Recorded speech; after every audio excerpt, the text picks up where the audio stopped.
Man lazimal istighfar, siapa yang banyak beristighfar, Allah berikan 4. Ja'alallahu lahu min kulli dhiqin makhraja, segala kesempitannya dilapangkan Allah, sempit hatinya dilapangkan Allah, sempit dadanya dilapangkan Allah. Wali wa min kulli hammin faraja, segala kesusahannya diberikan Allah kemudahan. Susah rezekinya, susah hidupnya, susah pikirannya, susah urusannya, dimudahkan Allah. Wa razaqahu min haitsu la yahtasib, diberi Allah rezeki dari jalan yang tidak disangka-sangka, yang tidak diduga-duga, datang rezeki itu. Siapa yang menjanjikan? Nabi Muhammad SAW. Nabi bicara dari mana? Wa ma yantiqu 'anil hawa in huwa illa wahyun yuha. Dia bicara bukan mengikuti hawa nafsunya, melainkan dari wahyu yang dibawa oleh Jibril dari Allah Subhanahu wa taala. Memperbanyak istighfar. Yang keempat, wa ma kana Allahu mu'adzibahum wa hum yastaghfirun.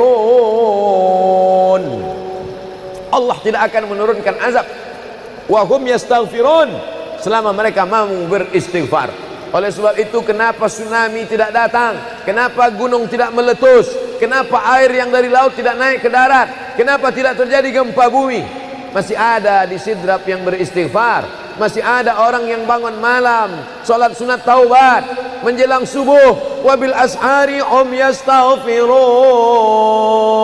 Menjelang azan subuh, di waktu sahur dia memperbanyak istighfar.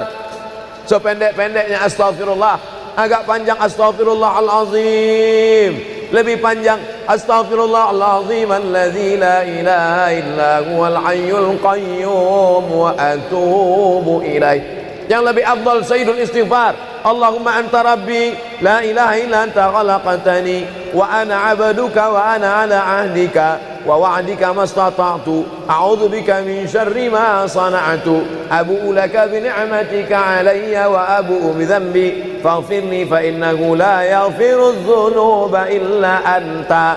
Dibaca dia setelah subuh, dijaga Allah sampai zuhur. Dibaca setelah zuhur, dipelihara sampai asar. Dibaca selepas asar, dijaga sampai maghrib. Dibaca sehabis maghrib, dijaga sampai isya. Dibaca habis isya, dijaga sampai subuh. Allahumma anta rabbi la ilaha illa anta khalaqtani wa ana 'abduka, aku hambamu, wa ana 'ala ahdika, aku dalam perjanjian denganmu, wa wa'dika, aku dalam MOU denganmu, mastata'tu, sesuai kemampuanmu. Abu ulaka bi ni'matika alayya, aku datang menghadapmu dengan nikmatmu, nikmat mata, nikmat telinga, nikmat otak, nikmat hati, nikmat buah pinggang, nikmat kaki, nikmat tangan. Wa abu bi dzambi, tapi justru aku datang membawa dosa.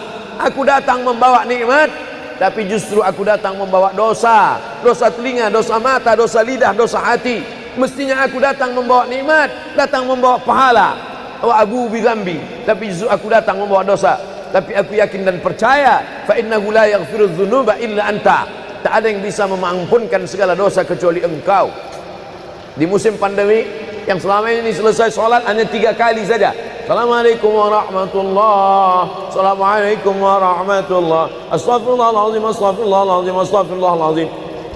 Diperbanyak istighfar. Wallahi, kata Nabi Muhammad SAW, Nabi bersumpah, wallahi demi Allah, inilah astaghfiru ila rabbi wa atubu ilaih. Aku beristighfar kepada Allah, aku bertaubat kepada Allah mi'ata marrah, 100 kali sehari semalam. Jadi kita pun bisa beristighfar 100 kali sehari semalam. Kalau kita hitung jari kita ini sendinya ada 20, 1, 2, 3, 4, 5, 6, 7, 8, 9, 10, 11, 12, 13, 14, 15, 16, 17, 18, 19, 20. 20 sendi. Habis sholat kita isi 20 istighfar.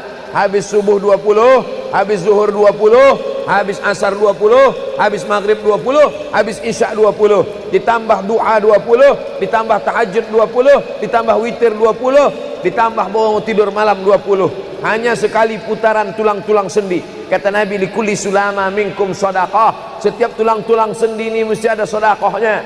Apa maksud sedekah tulang sendi? Sedekah orang kaya dengan uangnya, sedekah kita dengan sedekah tulang sendi. Astaghfirullahalazim, astaghfirullahalazim, astaghfirullahalazim, astaghfirullahalazim, astaghfirullahalazim.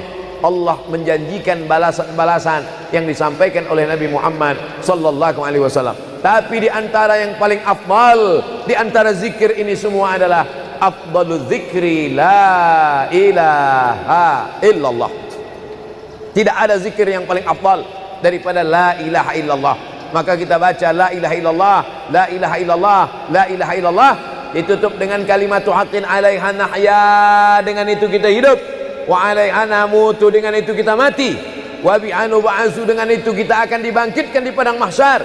Hidupnya dengan la ilaha illallah, matinya dengan la ilaha illallah. Kenapa disebut hidupnya dengan la ilaha illallah? Karena waktu awal hidupnya ayahnya mengazankan ke telinganya, asyhadu an la ilaha illallah. Itulah makna alaiha nahya, dengan itu kita hidup. Kenapa disebut alaiha namutu, dengan itu kita mati? Karena matinya ditalqinkan ke telinga sebelah kanan, la ilaha illallah. Matinya pun dengan la ilaha illallah. Wa bi'anu ba'su, nanti dia dibangkitkan di padang mahsyar juga dengan kalimat la ilaha illallah. Tapi jangan lupa, orang yang hanya berkata la ilaha illallah tidak diakui Islamnya. Orang yang hanya berkata la ilaha illallah tidak diterima amalnya sebelum dia sepasang dengan Muhammadur Rasulullah. Oleh sebab itu maka solawat, apalagi hari ini hari Jumat, Sayyidul Ayyam, kata Nabi, perbanyaklah solawat pada hari Jumat. Allahumma salli ala Sayyidina Muhammad wa ala ali Sayyidina Muhammad. Allahumma salli ala Sayyidina Muhammad wa ala ali Sayyidina Muhammad. Allahumma salli ala Sayyidina Muhammad wa ala ali Sayyidina Muhammad. Khusus pada hari Jumat. Hari yang lain kita berselawat, tapi pada hari Jumat maka kita perbanyak solawat, solawat, solawat, solawat. Inna salatakum ma'rudatun alayya. Solawat kamu dari rumah kamu, dari tempat kamu bersolawat. Solawat orang sidrap dibawa ke Masjid Nabawi. Salawat orang sidrap dibawa ke makam Nabi. Allahumma salli ala Sayyidina Muhammad dari Masjid Agung Sidrap dibawa ke Masjid Nabawi di kota Al-Madinah Al-Munawwarah. Lalu kemudian sahabat bertanya, kaifa salatuna ma'rudatun alaika wa qad arimta? Bagaimana salawat kami dibawa ke makammu padahal engkau sudah mati, meninggal dunia? Bukankah orang yang mati itu tidak hidup? Bukankah orang mati itu dimakan cacing tanah? Apa jawab Nabi? Innallaha harramal arda ajsadal anbiya. Allah mengharamkan tanah memakan jasad para nabi. Jadi sahabat Nabi itu rasional, sahabat Nabi itu berpikir, sahabat Nabi itu bukan hanya diam, sahabat Nabi itu bukan hanya nerima saja, sahabat Nabi itu bertanya, bagaimana mungkin salawat kami bisa dibawa ke makammu padahal kau sudah mati dimakan cacing tanah? Nabi menjawab, innallaha harramal arda ajsadal anbiya. Allah mengharamkan tanah memakan jasad para nabi. Hari Jumat, pagi Jumat, petang Jumat, malam Jumat, memperbanyak salawat lebih daripada hari biasanya. Allahumma salli ala Sayyidina Muhammad wa ala ali Sayyidina Muhammad. Membaca surat Al-Kahfi. Man qara'a surat Al-Kahfi yaumal jumu'ati. Siapa yang membaca surat Al-Kahfi hari Jumat, pagi Jumat, siang Jumat, sore Jumat, malam Jumat, adha'a lahu min nur. Allah berikan dia cahaya, pencerahan, terang pandangannya, terang matanya, terang pikirannya, terang hatinya. Kalau sudah gelap, kita suntuk. Makanya anak kecil tidak boleh mati lampu. Kalau ada anak kecil malam mati lampu, napasnya bisa sesak. Kenapa sesak? Sempit dadanya. Itu maknanya kalau Allah kasih kita terang cahaya karena membaca surat Al-Kahfi hari Jumat. Tapi jangan sampai menyuruh orang baca surat Al-Kahfi, ternyata yang ceramah ini belum baca surat Al-Kahfi. Bacalah surat Al-Kahfi. Ustaz sudah baca. Oh, saya ngajak aja. Enggak. Sebelum ceramah saya baca dulu. Malam Jumat, tadi malam. Habis sholat tahajud, duduk, baca surat Yasin, baca surat Al-Kahfi. Supaya waktu menyampaikannya plong. Karena kalau kita hanya menyuruh saja tidak mengamalkannya, terasa di dalam hati. Bacalah surat Al-Kahfi. Pembohong. Oleh sebab itu saya mengajak, tapi saya sudah baca duluan. Man qara'a surat Yasin lailatal Jum'ah. Siapa yang membaca surat Yasin malam, tidak hanya malam Jumat. Man qara'a Yasin fi lailatin, tak ada disebut malam Jumat. Siapa yang baca surat Yasin pada suatu malam, malam Senin, malam Selasa, malam Rabu, malam Kamis, malam Ahad, malam Jumat, ghufira lahu, asbaha maghfuran lah. Waktu subuh dia sudah diampunkan Allah. Adapun surat Al-Kahfi tadi malam, malam Jumat, pagi Jumat, siang Jumat, sore Jumat, sampai nanti sebelum matahari tenggelam. Dan dari salat asar sampai matahari tenggelam, waktu mustajab untuk berdoa, didoakan segala kebaikan-kebaikan. Sayyidul ayyam, induk dari segala hari. Berapa banyak orang amat sangat ingin hidup di hari ini tapi meninggal kemarin sore. Berapa banyak amat sangat ingin hidup di bulan ini tapi sudah didahului oleh ajal, janji kepada Allah Subhanahu wa taala.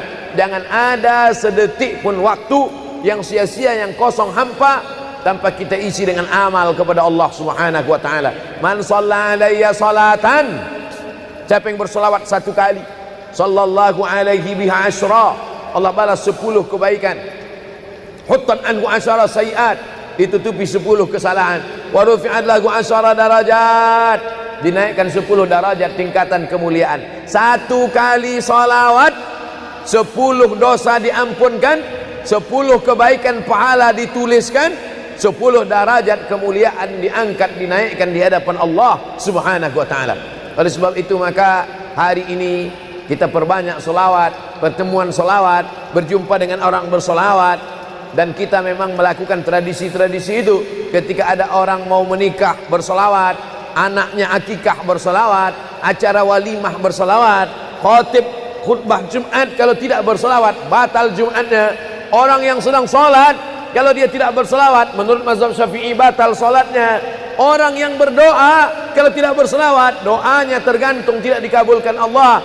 Majlis kita kalau tidak ada selawat, maka majlis itu berubah menjadi majlis antanajifah, majlis mangkai, majlis busuk, majlis berbau. Oleh sebab itu tidak ada cara lain menolak ini semua adalah dengan cara bersolawat, solawat dan solawat. Itu poin yang ketiga. Poin yang keempat, di antara menjauhkan kita dari bala ini, tolak bala ini adalah shadaqatus sirri tadfa'u mitatassu. Sedekah menolak bala, mati su'ul khatimah. Makanya dulu kita ada istilah sedekah tolak bala. Sedekah menolak musibah, sedekah menolak bencana, sedekah menolak wabah. Oleh sebab itu maka yang selama ini biasa bersedekah kepada anak yatim, biasanya menyambut Ramadan, jangan lagi tunggu bulan Ramadan, datangi rumah anak yatim, makan mereka, sembako beras mereka, masukkan ke dalam karung 10 kilo, gula sekilo, minyak sekilo, susu saset, ikan sarden, masukkan, berikan. Ini dengan niat menolak segala musibah, segala bencana, segala wabah. Orang-orang yang mati itu kalau dia ditanya Allah Subhanahu wa taala, hai mayit, hai orang yang mati, seandainya ku kasih kau hidup lagi, mau apa tidak? Mereka amat sangat ingin hidup. Apa kata mereka? Kami ingin hidup. Laula akhartani ila ajalin qarib, kasihlah kami hidup ya Allah qarib, sebentar, sekejap, semenit, sedetik saja. Kalau aku kasih kau hidup, kau mau apa? Kata Allah. Mereka menjawab, dalam Al-Quran diceritakan, laula akhartani ila ajalin qarib, kalau kau kasih aku hidup walaupun sedetik saja, fa as-saddaqa, aku mau bersedekah ya Allah. Kenapa orang mati itu tidak berkata, kasih aku hidup sedetik saja, aku mau haji dan umrah? Tidak ada. Kasih aku sedetik saja, aku mau pergi berjihad? Tidak. Kasih aku sedetik saja, aku mau sholat sepanjang malam? Tidak. Mereka mengatakan, fa as-saddaqa, aku mau bersedekah. Mengapa orang mati itu kalau dihidupkan mau bersedekah? Dijawab oleh para ulama, karena haji dan umrah balasannya nanti setelah hisab masuk surga. Al-hajjul mabrur, haji yang mabrur, laisa lahu jaza illal jannah, balasannya surga. Tapi sedekah balasannya sudah didapatkan ketika dikubur. Begitu mati masuk kubur langsung dapat balasan sedekah. Itulah makanya kata Nabi, idza matal insan, kalau manusia mati, inqata'a, putus amalnya. Tapi ada yang tak putus, shadaqatun jariyah, sedekah yang mengalir. Belum bangkit dari kubur, belum padang mahsyar, belum hisab, belum timbangan amal, belum meniti titian siratal mustaqim, balasannya sudah nampak. Itu kehebatan sedekah dibandingkan amal yang lain. Oleh sebab itu sedekah ini luar biasa. Shadaqatus sirri tadfa'u mitatassu, sedekah menolak mati su'ul khatimah, sedekah menolak bala. Man lazimal istighfar, siapa yang banyak beristighfar, Allah berikan 4. Ja'alallahu lahu min kulli dhiqin makhraja, segala kesempitannya dilapangkan Allah, sempit hatinya dilapangkan Allah, sempit dadanya dilapangkan Allah. Wali wa min kulli hammin faraja, segala kesusahannya diberikan Allah kemudahan, susah rezekinya, susah hidupnya, susah pikirannya, susah urusannya dimudahkan Allah. Wa razaqahu min haitsu la yahtasib, diberi Allah rezeki dari jalan yang tidak disangka-sangka, yang tidak diduga-duga datang rezeki itu. Siapa yang menjanjikan? Nabi Muhammad SAW. Nabi bicara dari mana? Wa ma yantiqu 'anil hawa in huwa illa wahyun yuha. Dia bicara bukan mengikuti hawa nafsunya, melainkan dari wahyu yang dibawa oleh Jibril dari Allah Subhanahu wa taala. Memperbanyak istighfar. Yang keempat, wa ma kana Allahu mu'adzibahum wa hum yastaghfirun. Allah tidak akan menurunkan azab wa hum yastaghfirun selama mereka mau beristighfar. Oleh sebab itu, kenapa tsunami tidak datang? Kenapa gunung tidak meletus? Kenapa air yang dari laut tidak naik ke darat? Kenapa tidak terjadi gempa bumi? Masih ada di Sidrap yang beristighfar. Masih ada orang yang bangun malam, salat sunat taubat menjelang subuh. Wabil ashari yastaghfirun. Menjelang azan subuh, di waktu sahur dia memperbanyak istighfar. Sependek-pendeknya astaghfirullah, agak panjang astaghfirullahalazim, lebih panjang astaghfirullahalazim alladzi la ilaha illa huwal hayyul qayyum wa atubu ilaih. Yang lebih afdal sayyidul istighfar, Allahumma anta rabbi la ilaha illa anta khalaqtani wa ana 'abduka wa ana 'ala 'ahdika wa wa'dika mastata'tu a'udzu bika min syarri ma sana'tu abu'u laka bi ni'matika 'alayya wa abu'u bi dhanbi faghfirli fa innahu la yaghfiru dzunuba illa anta. Dibaca dia setelah subuh, dijaga Allah sampai zuhur. Dibaca setelah zuhur, dipelihara sampai asar. Dibaca selepas asar, dijaga sampai maghrib. Dibaca sehabis maghrib, dijaga sampai isya. Dibaca habis isya, dijaga sampai subuh. Allahumma anta rabbi la ilaha illa anta khalaqtani wa ana 'abduka, aku hambamu, wa ana 'ala ahdika, aku dalam perjanjian denganmu, wa wa'dika, aku dalam MOU denganmu, mastata'tu, sesuai kemampuanmu. Abu ulaka bi ni'matika alayya, aku datang menghadapmu dengan nikmatmu, nikmat mata, nikmat telinga, nikmat otak, nikmat hati, nikmat buah pinggang, nikmat kaki, nikmat tangan. Wa abu bi dzambi, tapi justru aku datang membawa dosa. Aku datang membawa nikmat, tapi justru aku datang membawa dosa. Dosa telinga, dosa mata, dosa lidah, dosa hati. Mestinya aku datang membawa nikmat, datang membawa pahala. Wa abu bi dzambi, tapi justru aku datang membawa dosa. Tapi aku yakin dan percaya, fa innahu la yaghfiru dzunuba illa anta, tak ada yang bisa mengampunkan segala dosa kecuali engkau.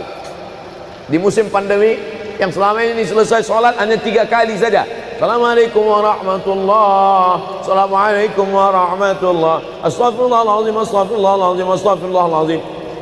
Diperbanyak istighfar. Wallahi, kata Nabi Muhammad SAW, Nabi bersumpah, wallahi demi Allah, inilah astaghfiru ila rabbi wa atubu ilaih. Aku beristighfar kepada Allah, aku bertaubat kepada Allah mi'ata marrah, 100 kali sehari semalam. Jadi kita pun bisa beristighfar 100 kali sehari semalam. Kalau kita hitung jari kita ini sendinya ada 20, 1, 2, 3, 4, 5, 6, 7, 8, 9, 10, 11, 12, 13, 14, 15, 16, 17, 18, 19, 20. 20 sendi. Habis sholat kita isi 20 istighfar. Habis subuh 20, habis zuhur 20, habis asar 20, habis maghrib 20, habis isya 20, ditambah doa 20, ditambah tahajud 20, ditambah witir 20, ditambah bangun tidur malam 20. Hanya sekali putaran tulang-tulang sendi. Kata Nabi, likulli sulama minkum sedekah, setiap tulang-tulang sendi ini mesti ada sedekahnya. Apa maksud sedekah tulang sendi? Sedekah orang kaya dengan uangnya, sedekah kita dengan sedekah tulang sendi. Astaghfirullahalazim, astaghfirullahalazim, astaghfirullahalazim, astaghfirullahalazim, astaghfirullahalazim. Allah menjanjikan balasan-balasan yang disampaikan oleh Nabi Muhammad sallallahu alaihi wasallam. Tapi di antara yang paling afdal di antara zikir ini semua adalah afdalu dzikri la ilaha illallah. Tidak ada zikir yang paling afdal daripada la ilaha illallah. Maka kita baca la ilaha illallah, la ilaha illallah, la ilaha illallah, ditutup dengan kalimat haqqin 'alaiha nahya, dengan itu kita hidup, wa 'alaiha namutu, dengan itu kita mati, wa bi'anu ba'su, dengan itu kita akan dibangkitkan di padang mahsyar. Hidupnya dengan la ilaha illallah, matinya dengan la ilaha illallah. Kenapa disebut hidupnya dengan la ilaha illallah? Karena waktu awal hidupnya ayahnya mengazankan ke telinganya, asyhadu an la ilaha illallah. Itulah makna alaiha nahya, dengan itu kita hidup. Kenapa disebut alaiha namutu, dengan itu kita mati? Karena matinya ditalqinkan ke telinga sebelah kanan, la ilaha illallah. Matinya pun dengan la ilaha illallah. Wa bi'anu ba'su, nanti dia dibangkitkan di padang mahsyar juga dengan kalimat la ilaha illallah. Tapi jangan lupa, orang yang hanya berkata la ilaha illallah tidak diakui Islamnya.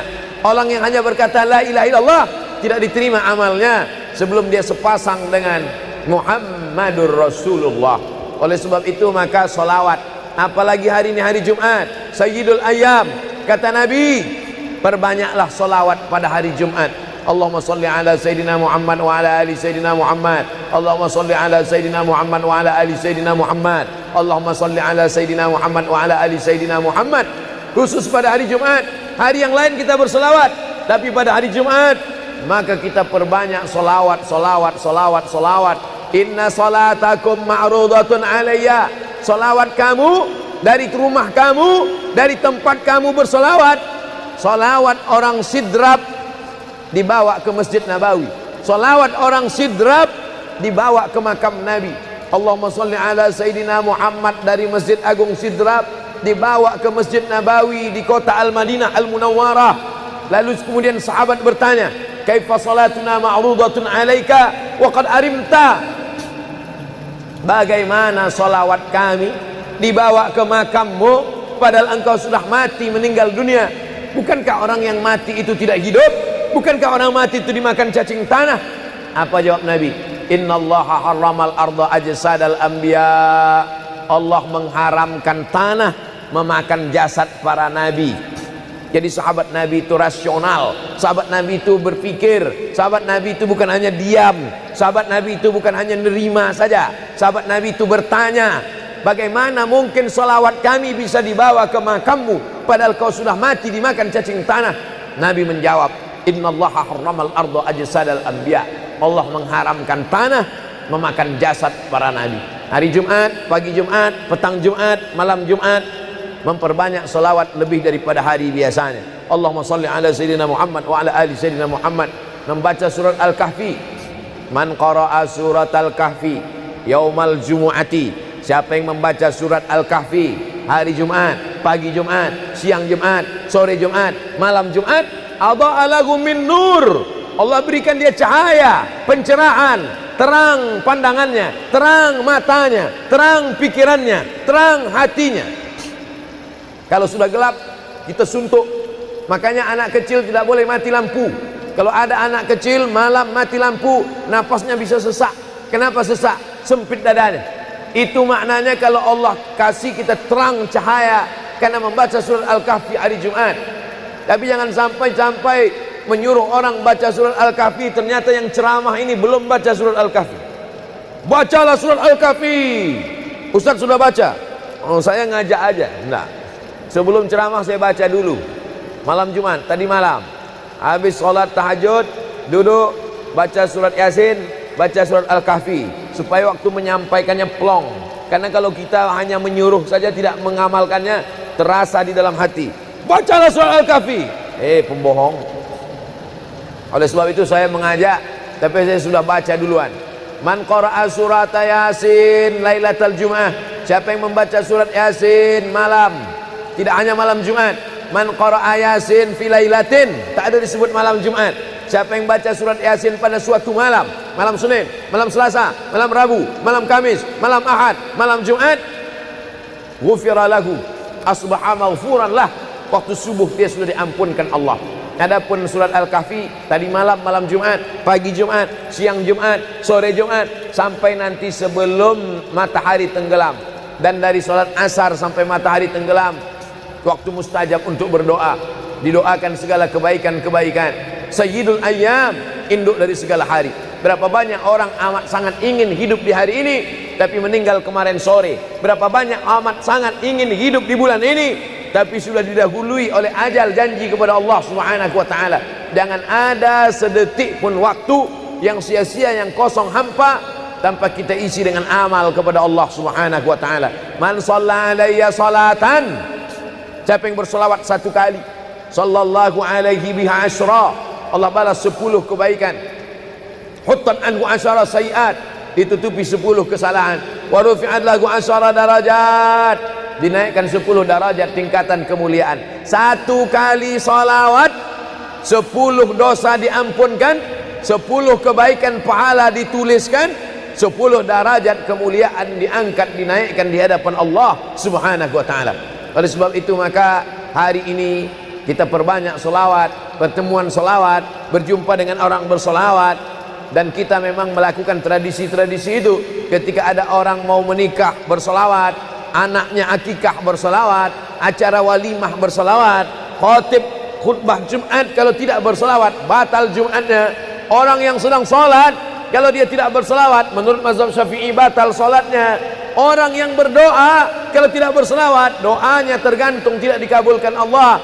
Majlis kita kalau tidak ada selawat, maka majlis itu berubah menjadi majlis antanajifah, majlis mangkai, majlis busuk, majlis berbau. Oleh sebab itu tidak ada cara lain menolak ini semua adalah dengan cara bersolawat, solawat dan solawat. Itu poin yang ketiga. Poin yang keempat, di antara menjauhkan kita dari bala ini, tolak bala ini adalah shadaqatus sirri tadfa'u mitatassu.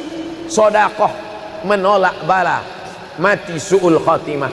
Makanya dulu kita ada istilah sedekah tolak bala.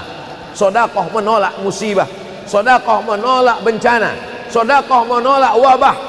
Oleh sebab itu maka yang selama ini biasa bersedekah kepada anak yatim, biasanya menyambut Ramadan, jangan lagi tunggu bulan Ramadan, datangi rumah anak yatim, makan mereka, sembako beras mereka, masukkan ke dalam karung 10 kilo, gula sekilo, minyak sekilo, susu saset, ikan sarden, masukkan, berikan. Ini dengan niat menolak segala musibah, segala bencana, segala wabah. Orang-orang yang mati itu kalau dia ditanya Allah Subhanahu wa taala, hai mayit, hai orang yang mati, seandainya ku kasih kau hidup lagi, mau apa tidak? Mereka amat sangat ingin hidup. Apa kata mereka? Kami ingin hidup. Laula akhartani ila ajalin qarib, kasihlah kami hidup ya Allah qarib, sebentar, sekejap, semenit, sedetik saja. Kalau aku kasih kau hidup, kau mau apa? Kata Allah. Mereka menjawab, dalam Al-Quran diceritakan, laula akhartani ila ajalin qarib, kalau kau kasih aku hidup walaupun sedetik saja, fa as-saddaqa, aku mau bersedekah ya Allah. Kenapa orang mati itu tidak berkata, kasih aku hidup sedetik saja, aku mau haji dan umrah? Tidak ada. Kasih aku sedetik saja, aku mau pergi berjihad? Tidak. Kasih aku sedetik saja, aku mau sholat sepanjang malam? Tidak. Mereka mengatakan, fa as-saddaqa, aku mau bersedekah. Mengapa orang mati itu kalau dihidupkan mau bersedekah? Dijawab oleh para ulama, karena haji dan umrah balasannya nanti setelah hisab masuk surga. Al-hajjul mabrur, haji yang mabrur, laisa lahu jaza' illal jannah, balasannya surga. Tapi sedekah balasannya sudah didapatkan ketika dikubur. Begitu mati masuk kubur langsung dapat balasan sedekah. Itulah makanya kata Nabi, idza matal insan, kalau manusia mati, inqata'a, putus amalnya. Tapi ada yang tak putus, shadaqatun jariyah, sedekah yang mengalir. Belum bangkit dari kubur, belum padang mahsyar, belum hisab, belum timbangan amal, belum meniti titian siratal mustaqim, balasannya sudah nampak. Itu kehebatan sedekah dibandingkan amal yang lain. Oleh sebab itu sedekah ini luar biasa. Shadaqatus sirri tadfa'u mitatassu, sedekah menolak mati su'ul khatimah, sedekah menolak bala. Alhamdulillah, Allahumma salli ala Sayyidina Muhammad wa ala ali Sayyidina Muhammad. Kullu amrin zibalin, semua amal yang baik, walam yubda' bihamdillah, kalau tidak diawali dengan alhamdulillah, pujian kepada Allah, fahuwa aqta', maka amal itu putus. Makna putus, putus sampai di dunia saja, tak boleh dibawa sebagai bekal menghadap Allah. Maka kita ingin amal kita malam ini tidak putus, maka kita awali dengan alhamdulillahi rabbil alamin. Setiap majlis kalau tidak disebut namanya, maka majlis itu antanajifah, majlis yang busuk, majlis bau, majlis bangkai, maka kita sebut namanya Allahumma salli ala Sayyidina Muhammad wa ala ali Sayyidina Muhammad. Laisa minna, bukan golongan kami, kata Nabi SAW. Man lam yarham saghirana, sesiapa yang tidak sayang kepada budak anak kecil, walam ya'rif syarafa kabirina, tidak hormat kepada orang tua, maka dia tidak diperakui sebagai umat Nabi Muhammad SAW. Semua anak-anak muda-muda, belia-belia yang saya sayangi, para alim ulama, tuan-tuan guru, datuk-datuk, datin-datin, semua yang berhadir ini insyaallah dimuliakan Allah Subhanahu wa taala. Amin ya rabbal alamin. Tajuk kita malam ini 8 keutamaan orang yang bersedekah menurut Al-Qur'an dan sunnah Nabi Muhammad sallallahu alaihi wasallam. Keutamaan yang pertama,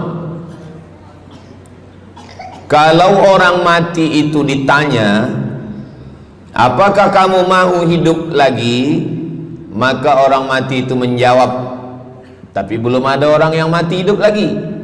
Macam mana kita boleh tahu dia menjawab? Sebab diceritakan Allah dalam Al-Quran. Apa kata mereka? A'udzubillahi minasyaitonirrajim. Laula akhartani ila ajalin qarib. Kalaulah kami yang sudah mati ini diberi masa lagi, ajal, masa qarib, pendek, sikit, kejap. Kalaulah kami boleh dibagi masa hidup lagi walaupun sikit, walaupun kejap, apa yang ingin mereka lakukan? Fa as-saddaqa, kami ingin bersodaqah. Mereka tak ada kata kalaulah kami boleh hidup lagi kami ingin jihad, tak ada. Kalau boleh hidup lagi kami ingin pergi haji, tak ada. Mereka katakan fa as-saddaqa, kami ingin bersodaqah. Kenapa sodaqah? Kenapa bukan perang? Maka ulama membagi jawaban. Karena kalau haji itu balasannya nanti di surga. Wal hajjul mabrur laisa lahu jazaa'un illal jannah. Haji mabrur balasannya surga nanti selepas hari kiamat. Tapi kalau sedekah balasan pahalanya diperolehi ketika di alam kubur. Itulah kenapa orang-orang yang mati itu ingin kalau hidup lagi fa as-sadaqah, mereka ingin bersedekah. Sedekah, hampir semua kata-kata dalam bahasa Arab itu asalnya 3 huruf. Sadaqah. Sadaqah artinya benar. Sadaqallahul azim, maha benar Allah. Sadaqah artinya benar. Kalau memang benar betul iman kita, mana buktinya? Buktinya adalah dengan bersedekah. Itulah kenapa sedekah itu disebut dengan sedekah, tanda iman itu benar. Karena untuk menggerakkan lidah bercakap sangat mudah. Apa kata pepatah orang Melayu? Lidah tak bertulang. Mudah saja menggerakkan. Asyhadu an la ilaha illallah wa asyhadu anna Muhammadar Rasulullah. Kalau memang benar betul cakap, mana buktinya? Buktinya adalah sedekah. Lelaki mengatakan saya cinta kepada kamu. Senang saja nak mengatakan cinta, tapi apa bukti, proof, mana memang betul cinta? Maka dia mesti bagikan sedekah. Kalau yang tadi itu sedekah, kalau ini namanya sadaq. Sadaq artinya mahar. Mahar pernikahan lelaki dengan perempuan, aku nikahkan engkau dengan anak saya dengan memberikan cincin emas dan gelang rantai tunai. Itulah dia sadaq, tanda bukti cinta dia kepada seorang perempuan. Sadaqah, benar. As-sidqu, sidik, benar. As-siddiq, orang yang benar. Maka disebut dia dengan Abu Bakar Siddiq, kerana dia benar memberikan emas sebesar batu waktu dibawa pergi hijrah bersama Nabi Muhammad SAW. Maka dia disebut dengan Siddiq kerana dia benar imannya dengan memberikan sedekah. Tapi ada makna siddiq yang lain, ketika yang lain mendustakan Nabi, tak percaya kepada Isra Mi'raj, dialah orang yang percaya, maka disebut dia dengan Siddiq. Siddiq dari kata sadaq, benar, karena iman dia yang benar. Mana bukti, proof bahwa iman dia benar? Dia bersedekah, membagikan emasnya sebesar batu. Nama dia Abu Bakar Siddiq. Nama ayah dia Abu Quhafah. Ayah dia tak Islam. Apa kata ayah dia? Habislah emas Abu Bakar itu dibawa Muhammad sallallahu alaihi wasallam. Anak Abu Bakar itu namanya Asma. Asma, mana emas ayah kamu? Dah habis dibawa Muhammad. Dia benci betul dengan Nabi Muhammad. Datang Asma, dia ambil batu, dia masukkan ke dalam kain. Kata Asma, emas ayah tu masih ada dalam kain, Datuk. Lalu Abu Quhafah memegang. Abu Quhafah ni buta, dia tak nampak. Oh ya, masih ada lagi. Rupanya emas itu sudah dibawa hijrah bersama Rasulullah sallallahu alaihi wasallam. Makanya kata Nabi, "Lau anfaqa ahadukum mithla Uhudin zahaban." Seandainya ada di antara kamu yang boleh berwakaf emas walaupun sebesar Bukit Uhud. Bukit Uhud itu panjangnya 7 km.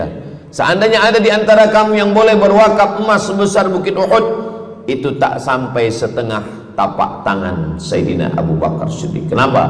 Sebab kalau sekarang ada orang bersedekah banyak, memanglah sekarang sudah aman.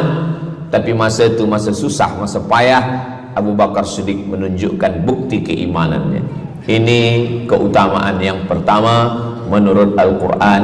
Kenapa orang bersedekah?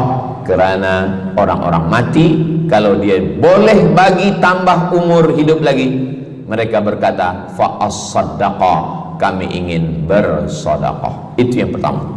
Yang kedua, sampai berapa nih? Sampai 8. Tadi saya dibagi tahu Ustadz sampai 8, atau tak pun sampai 8, kalau dah habis 60 menit habis. Yang kedua, idzas sama'um fatarat, langit terbelah, wa idzal kawakibun tasarat, planet bertembung, berjatuhan, wa idzal biharu fujirat, lautan diletupkan, tsunami namanya, wa idzal quburu bu'thirat, semua yang dikubur dibangkitkan. Selepas itu kita pun bangkit dari kubur. Innama amruhu idza arada syai'an ayyakula lahu kun fayakun. Bila kita bangkit, tak ada atap, tak ada dinding, tak ada pokok kayu, semua gunung-gunung macam bulu kambing dihembus angin. Wa takunul jibalu kal ihnil manfush, macam bulu kambing dihembus angin. Di mana kita bernaung? Di mana kita berlindung? Kata Nabi sallallahu alaihi wasallam. Ini yang kedua. Kullu mri'in tahta zilli sadaqatihi, orang akan bernaung di bawah sedekah. Bukan bernaung di bawah haji, bukan bernaung di bawah sembahyang, bukan bernaung di bawah puasa, tapi tempat bernaung atap adalah sedekah. Tapi jangan sebab kita kaji sedekah malam ni, esok subuh tak sembahyang. Awak tak sembahyang, kita bernaung di bawah sedekah. Betul, memang bernaung di bawah sedekah, tapi tiangnya sembahyang. As-salatu imaduddin, sembahyang, salat itu adalah tiang daripada agama. Maka tempat kita berlindung, tempat kita bernaung nanti adalah sedekah. Ada yang tenggelam kerana peluh saking panasnya, ada yang tenggelam kerana peluh sampai ke lutut, ada sampai ke pinggang, ada sampai ke leher, ada yang tenggelam habis. Tapi ada orang yang merasa sejuk, selesa. Kenapa? Kullu mri'in tahta zilli sadaqatihi, orang akan bernaung di bawah sedekah. Orang-orang yang membina masjid, macam mana mahalnya masjid, jutaan ringgit, maka ketika dia mati menghadap Allah Subhanahu wa taala, semua kepanasan, semua terik matahari sejengkal dari ubun-ubun kepala, tapi ada orang yang tahta zilli sadaqatihi, dia akan bernaung di bawah sedekah. Mudah-mudahan panjang umur, Allah bagi kita rezeki supaya kita boleh bernaung di bawah sedekah kita nanti insyaallah. Kita masa siang 12 jam, malam 12 jam, tapi di akhirat nanti khamsin alfasanah, 50.000 tahun, belum tentu lagi diputuskan di pengadilan Allah Subhanahu wa taala. Datang orang menghadap Nabi Adam, wahai Adam, kami sudah kepanasan, kami tak tahan di padang mahsyar ini. Kata Nabi Adam, saya malu menghadap Allah. Dulu kata Allah, la taqraba hadhihi syajarah, jangan dekati pokok kuldi, fatakuna minaz zalimin, nanti engkau jadi orang zalim. Fa azallahumas syaitan, tapi digoda syaitan. Lalu kemudian Nabi Adam bertaubat. Doa yang paling tua doa Nabi Adam, Rabbana zalamna anfusana wa illam taghfir lana wa tarhamna lanakunanna minal khasirin. Datang mereka menghadap kepada Nabi Nuh. Cepatlah Nabi Nuh menghadap kepada Allah supaya diputuskan mahkamah ini. Kata Nabi Nuh, saya malu menghadap Allah. Anak saya Kan'an, masa saya panggil, ya bunayya, wahai anak saya Kan'an, irkam ma'ana, ayo mari naik ke atas perahu sampan ayah. Apa kata Kan'an? Sa'awi ila jabali ya'simuni minal ma, saya naik sampan, saya naik ke atas bukit, saya akan selamat. Rupa-rupanya hujan 40 hari 40 malam tenggelam. Kita belum lagi 40 hari 40 malam, baru 2 hari buaya dah naik ke jalan. Macam mana 40 hari 40 malam? Maka saat itu, saat anaknya Kan'an akan tenggelam, apa kata Nabi Nuh? Ya Rabbi, ya Allah, inna bni min ahli, itu anakku ya Allah. Allah marah. Apa kata Allah? Innahu laisa min ahlik, dia bukan anakmu, innahu amalun ghairu salih, karena amal dia tak baik. Nabi Nuh malu menghadap Allah. Datang mereka kepada Nabi Musa alaihissalam. Kata Nabi Musa, saya pun malu menghadap Allah kerana perbuatan Bani Israel, umat saya jahat. Mereka datang menghadap Nabi Isa. Kata Nabi Isa, saya malu menghadap Allah kerana mereka menyembah saya selepas saya meninggalkan mereka. Pada akhirnya mereka datang menghadap Sayyidina wa Maulana wa Syafi'ina Muhammad sallallahu alaihi wasallam.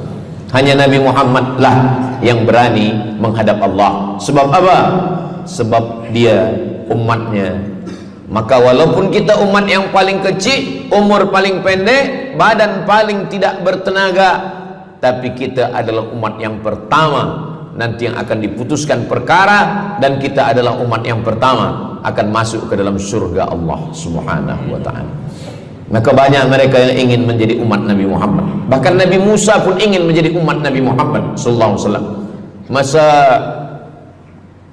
Umar bin Khattab datang membawa lembaran-lembaran Taurat, Nabi berkata, apa itu wahai Musa? Taurat. Nabi Muhammad SAW memanggil, mari Taurat. Lalu Nabi Muhammad mengkoyak. Apa kata Nabi? Lau kana Musa hayyan ma wasa'ahu illa iyattabi'ani. Kalaulah Musa masih hidup, dia pasti akan ikut saya. Dan itu betul pada peristiwa Isra dan Mi'raj. Nabi jadi imam, Nabi Musa jadi makmum, Nabi Isa jadi makmum, Nabi Ibrahim jadi makmum, semua nabi-nabi jadi makmum. Imamnya adalah Sayyidina wa Maulana Muhammad sallallahu alaihi wasallam.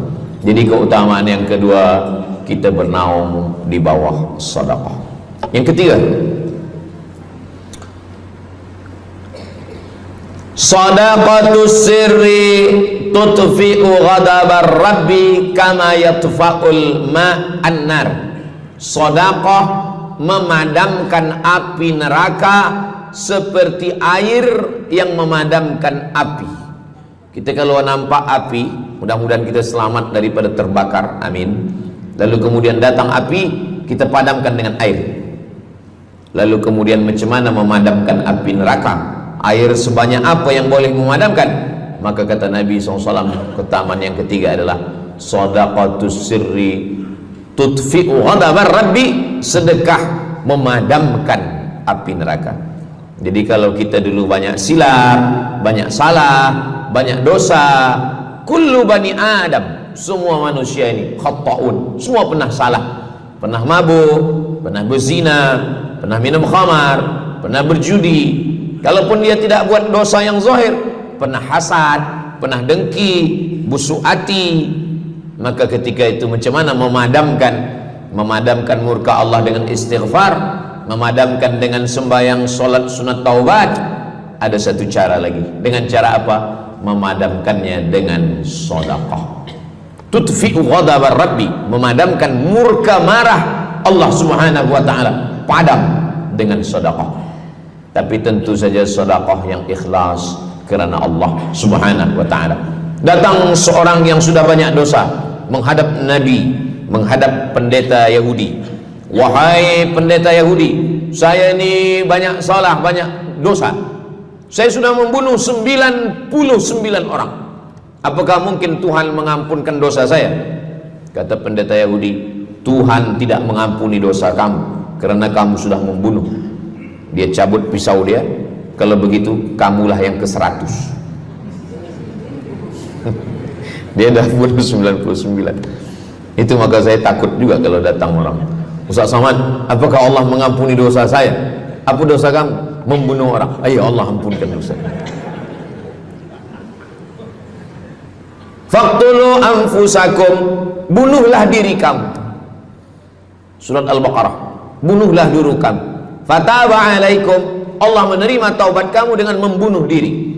Sebab Bani Israel minta ampun kepada Allah bukan dengan istighfar, minta ampun kepada Allah bukan dengan sembahyang taubat. Bani Israel kalau dia minta ampun kepada Allah dulu zaman Nabi Musa, dia ambil pedang, dia ambil parang panjang, dia cari orang yang sama-sama berdosa. Saya ada dosa, saya cari tuan-tuan yang ada dosa. Tuan ada dosa? Ada. Kita nak bertaubat? Ya, ayo kita. Nanti kita sama-sama cincang. Nanti tuan cincang saya cincang tuan. Kita sama-sama mati, baru Allah ampunkan dosa. Faqtulu anfusakum, bunuhlah diri kamu. Fataba alaikum, Allah menerima taubat kamu. Tapi syariat Nabi Muhammad sallallahu alaihi wasallam, ma min muslimin yuznibu dzamban, kalau ada yang silap khilaf salah, summa yatatahhar, mandi taubat. Apalagi kita di Bandar Seri Begawan, bila tadi pesawat terbang nak landing turun, nampak cantik laut keliling. Jadi siapa nak mandi taubat, pergi ke laut. Kalau sampai ke tengah laut, bukan cuma dosa hilang, orangnya hilang sekali. Aku mandi taubat, saya mandi taubat. Selepas mandi taubat, tak boleh mandi taubat, wudu. Tak boleh wudu, tayamum. Selepas itu sembahyang sunat taubat. Usolli sunnatat taubat raka'ataini lillahi ta'ala. Dosanya perlu sebut, jangan sebut. Ada seorang lelaki, maaf, nafsu dia tinggi. Lalu di jalan dia nampak perempuan. Selepas itu maaf, dia cium. Selepas itu dia datang ke Nabi, dia mengadu, ya Rasulullah, tadi saya melakukan begini-begini. Tegak Umar bin Khattab, Allah sudah tutupi, kenapa kamu bukakan di hadapan orang ramai? Allah mengampuni manusia kecuali al-mujahirun. Al-mujahirun menampakkan dosanya dan bangga dengan dosanya. Ini orang akhir zaman ni sekarang banyak mujahirun. Dia mabuk, dia live streaming. Hai guys, dah mabuk ke malam ni? Ini al-mujahirun. Maka ulil amri mesti ambil hukum. Tapi orang yang pernah berdosa, pernah silap, pernah salah, jangan cerita lagi, tutup. Suami-suami kalau bertobat kepada Allah, mengadu kepada Allah, cukup. Jangan cerita ke istri. Allah menerima, istri tak terima. Jadi taubat cukup kepada Allah Subhanahu wa taala, mengadu dah. Bangkit tahajud malam minta kepada Allah. Jangan suara kuat-kuat. Cukup. Sebab tidak semua kejujuran boleh diterima orang lain. Tak semua perempuan boleh menerima kejujuran. Sakit hati dia. Allah Subhanahu wa taala Maha Pengampun. Selepas itu kemudian wa asbi'is sayyi'atal hasanata, dosa-dosa silap khilaf masa lalu bagaimana menutupinya? Hasanata, perbuatan baik. sembahyang baik, sholat baik, tapi ada yang paling baik. Apa dia? Shadaqatus sirri, memperbanyak sedekah, memadamkan murka Allah seperti api dipadamkan oleh air. Marah itu adalah kobaran dari api neraka. Bila kita sedang marah, itu adalah api neraka lahab. Lahab itu artinya berkobar. Lahab pakai ba, lahab. Sebab saya pernah juga lalu di satu jalan, ada rumah makan, restoran Abu Lahab, pakai P, lahab, mungkin lahab, makan lahab. Allah Subhanahu wa taala memadamkan murkanya. Inna rahmati sabaqat ghadabi, rahmatku lebih cepat daripada murkaku. Memang Allah marah, tapi ketika dia berbagi kepada orang lain, dia tutupi dosanya di masa yang lalu. Syarat taubat 3. Yang pertama, an-nadamu fil qalbi, menyesal dalam hati. Yang kedua, al-iqraru bil lisani, nyatakan dengan lisan, astaghfirullahalazim. Yang ketiga, al-itmaru alla ya'uda ilaihi abadan, tekad saya tidak akan buat lagi sampai mati. Namanya taubat nasuha. Nasuha 3 huruf. Nasoha artinya menyaring madu. Datang orang memanjat pokok kayu, dia ambil parang panjang, dia potong sarang lebah jatuh ke bawah, disaring dengan kain tipis, lalu kemudian tersangkut di atas kain, lilinnya tersangkut, lebahnya tersangkut, anak lebah tersangkut, rantingnya tersangkut, dahannya tersangkut, maka keluarlah madu. Itu bahasa Arabnya namanya nasuha. Apa makna nasuha? Menyaring dosa-dosa sehingga yang tinggal hanya amal soleh, yang sampah-sampah tersangkut. Sekarang susah nak minum madu yang asli, banyak palsu. Macam mana Ustaz, saya ni suka spesiat minum madu, apa tanda madu ni asli? Bawa pulang ke rumah, kalau istri marah itu asli.